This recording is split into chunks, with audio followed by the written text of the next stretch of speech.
This Shabbos, we will be reading the parshas of Wikehel and Pekudi, where the Torah records how Moshe and the Bnei Yisrael actually carried out the commandment of Va'asu li mikdosh v'shochanti b'soichom, the mitzvah to create a dwelling place for the Shekhinah among us.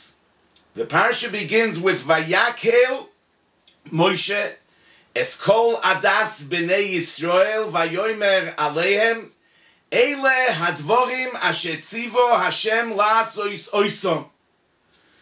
Moshe assembled the entire congregation of Bnei Yisrael and he said to them, these are the things that Hashem commanded to do them. We would expect that he immediately proceed to discuss the Mishkan, which is the topic of the Parsha. The Mishkan is the things that Hashem commanded to do them. However, before he gets onto the topic of the Mishkan, Moshe Rabbeinu inserts two psukim about Shabbos, the prohibition against working on Shabbos. Why is that?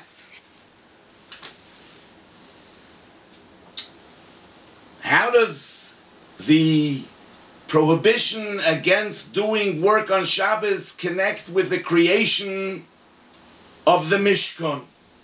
Rashi quotes Mechilta, Hikdim lohem azhoras Shabbos, Letzivui meleches ha-Mishkan, Loimar she'einoi doiche Shabbos. He told them the prohibition of working on Shabbos before the commandment of the construction of the Mishkan, to say that making the Mishkan doesn't override Shabbos. I would like to look at the connection between the creating of the Mishkan and the prohibition against work on Shabbos from another angle. On the Pasuk Vayakehel Moshe, Rashi writes that Moshe assembled the Jews on the day after Yom Kippur, the day after Moshe Rabbeinu descended from the mountain of Sinai. Why did this take place precisely on that day, the day after Yom Kippur? There's an interesting explanation offered by the Klei Yokor. The Mishkan was a place created by and for the entire community of Israel as a whole. And that can only be done when there's a total sense of unity. To create a Mishkan, we need to be connected with one another on the highest level. That is the meaning of Vayakehel Moshe. Moshe assembled them. It's not just a technical assembly, but it's a meeting of the minds and hearts of all the Jews. On Yom Kippur, we ask each other for forgiveness. We forgive each other for everything and anything. So that on Yom Kippur, we all stand together. And therefore, says the Klei Yokor, the best time to assemble the Jews for the construction of the Mishkan is the day after Yom Kippur. He says actually if Moshe Rabbeinu would have waited a day or two, he would have missed the opportunity. Moshe Rabbeinu seized that moment of unity and immediately gave them the commandment of building the Mishkan. Why is unity essential to the building of the Mishkan? The Ramban, in his introduction to Chumash Shemois, and also in the beginning of Parshas Truma, says that the divine presence in the Mishkan is a continuation of the divine revelation at Har Sinai. So it's interesting that there we also find an emphasis on unity.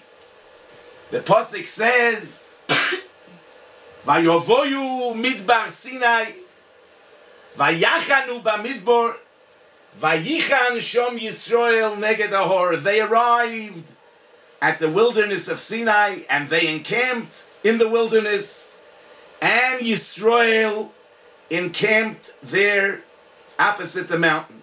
The pasuk begins with a plural verb, Vayovoyu, Vayachanu, and then abruptly changes to a singular form, Vayichan shom Yisrael neged ahor. Says Rashi that that's because when they came to Har Sinai, they became Keish Echod, Belev Echod. They became united as one. It would seem that whenever we're talking about connecting to the divine, whether the one-time revelation of Har Sinai or the ongoing presence of the Shekhinah in the Mishkan, there's an emphasis on unity. Unity is essential. Why? As long as we're locked up in our own ego, as long as we're into our selfish self, we're blocked from experiencing the divine presence. Only when we break out of the shell of self-interests do our eyes open to see the Creator. One who hears and feels for his fellow man can experience the presence of the divine. That's why unity is the key to the revelation at Sinai and to the presence of Shekhinah in the Mishkan. Chazal tell us, Ish ve'isho zochu Shechina shchuya beinehem. A man and his wife, if they merit, the Shekhinah dwells between them. Now, why between them? Why can't one individual access that level of connection with the divine? It would seem that only in a relationship that one has with another human being, where he cares for and looks after and feels another human being, can he experience Shekhinah. Because only when we get beyond the shell of self, we live with another, we feel another, we break out of our own self, do our eyes and hearts open to experience the divine. Therefore it's Ish v'Isha, Zochu, Shechina Shruya Beinehem, between them. That's why unity is the key to Hashroas Hashchina. The idea of Shabbos is to take a step back, loosening our grip, letting go, abstaining from work, focusing on the fact that this world is Hashem's world. We're actually eating off Hashem's plate. That's why we greet each other on Shabbos with the greeting of peace, Shabbat Shalom, a peaceful Shabbos. Or as we sign off the Birchos Kriya Shema Friday night with Hapoires sukas sholom oleinu. He spreads over us a shelter of peace, because on Shabbos, when we abstain from work, when we take a step back, when we let go,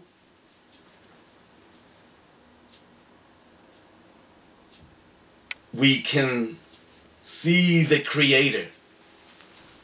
As long as we're involved in doing, it's hard to see the Creator. But when we let go of our ego, when we let go of our control, there can be peace between one and another, and we can experience hashroas hashchina. So that is why Shabbos is mentioned right before the creation of the Mishkan.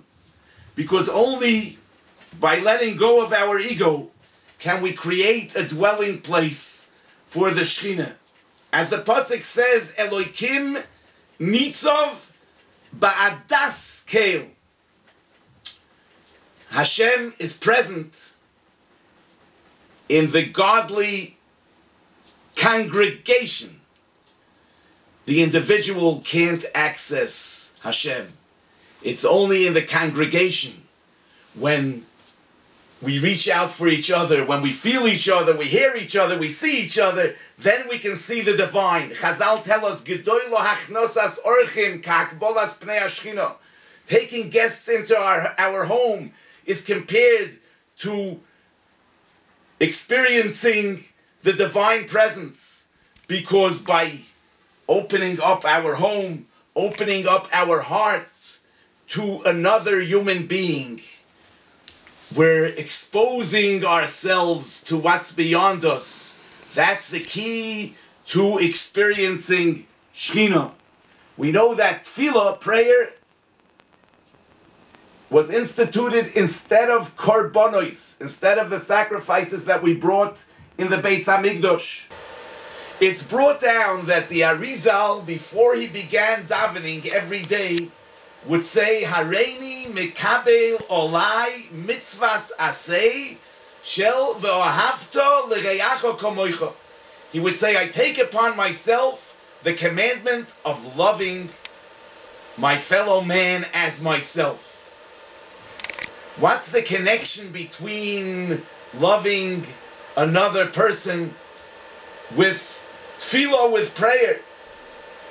But based on what we said, we can understand that prayer, being that it's instead of sacrifices, prayer is a time when we connect with the divine, and the only way a human being can connect with the divine is if he exits the sense of self by feeling and caring for another human being. Therefore, the way to enter the world of prayer is with v'ohavto l'reyacho kamoicha. This can also be the meaning of what Rabbi Elazar says in Mesechtes Bava Basra Daf Yud, that Rabbi Elazar havi yohev prute la'anye v'hodor matzli. Every day before the Tana, Rabbi Elazar would pray, he would give money to a poor man, because by giving charity, reaching out to another person, we exit the shell of self and become capable of experiencing the divine presence. Rabbi Yisrael Salanter said, Yenems gashmius is mine ruchnius.